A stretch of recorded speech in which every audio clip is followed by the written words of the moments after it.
जय माता दी। जय माँ कामाख्या। सभी भैरव जी एक जैसे ही होते हैं, सिर्फ उनका मंत्र अलग अलग होता है।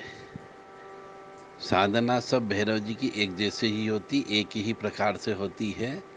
एक ही नियम लागू होता है, एक ही ग्रह नक्षत्र लागू होता है और सब एक ही प्रकार से किया जाता है, सिर्फ नाम बदल जाता है।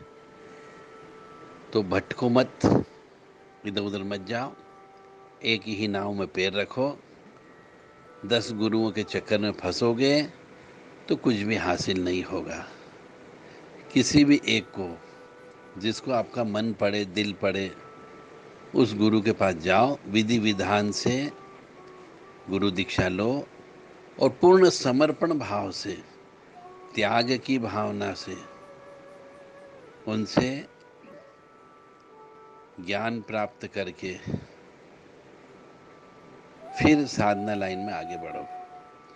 नहीं तो जिंदगी में भटकाने के लिए तो बहुत गुरु मिलेंगे। कोई ओघड़ भी मिलेगा, कोई अघोरी भी मिलेगा, कोई आपको सात्विक प्रकार का भी मिलेगा, कोई तामसिक वाला भी मिलेगा, कोई अघोर पंथ का भी मिल सकता है, कोई कोलाचार्य भी मिल सकता है। और सबकी अलग अलग पद्धति होती है। तो एक ने बता दिया कि इस तरीके से करो, दूसरे ने बोला इस तरीके से करो, तीसरे ने बोला इस तरीके से कर लो, तो तुम भटकते रहोगे जिंदगी भर और हाथ में कुछ नहीं आएगा। इसलिए किसी एक के चरण पकड़ लो, उसके नाम में बैठ जाओ, तो वो गंगा सागर पार करा देगा। जय माता दी। बुरा लगा हो तो माफ़ी चाहेंगे, परंतु जो सत्य बात है वो सत्यवाणी सत्य ही कहती है। बस मानो या न मानो, हमारा धर्म था आपको ज्ञान देना, सही रास्ते पे चलाना। अब आपकी इच्छा उस रास्ते पे चलना या नहीं चलना।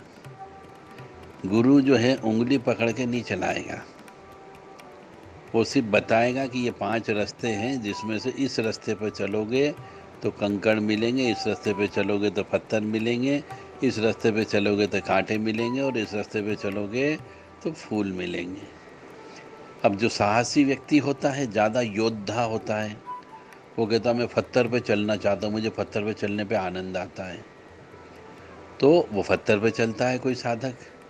कोई कहता था मुझे कांटों पे सोने में आनंद आता है, कांटों पे चलने पे आनंद आएगा, तो मैं कांटों वाला रास्ता चुनूंगा। तो ठीक है, गुरु कहेगा चुन कांटे वाले पे चल, कोई दिक्कत नहीं, मिलेगा वही चीज़, पर जिसमें आनंद आए वो रास्ता चुनना चाहिए।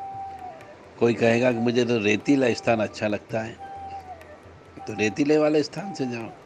और कोई कहेगा साहब मुझे तो गुलाब के फूल की पंखड़ी के ऊपर ही जाना है, तो उस रास्ते चल पड़ो।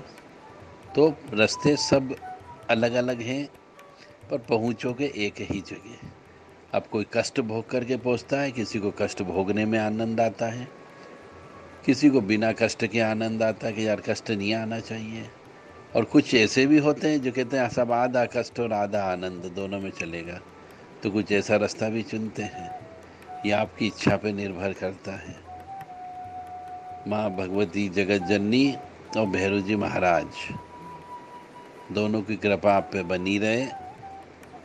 परंतु हम यही कहेंगे कि दोनों में से किसी की भी, एक की या दोनों की, कोई भी साधना घर पे मत करना। बस ये आखिरी में एक संदेश है कि ये साधना घर पे नहीं की जाती है। जय माँ।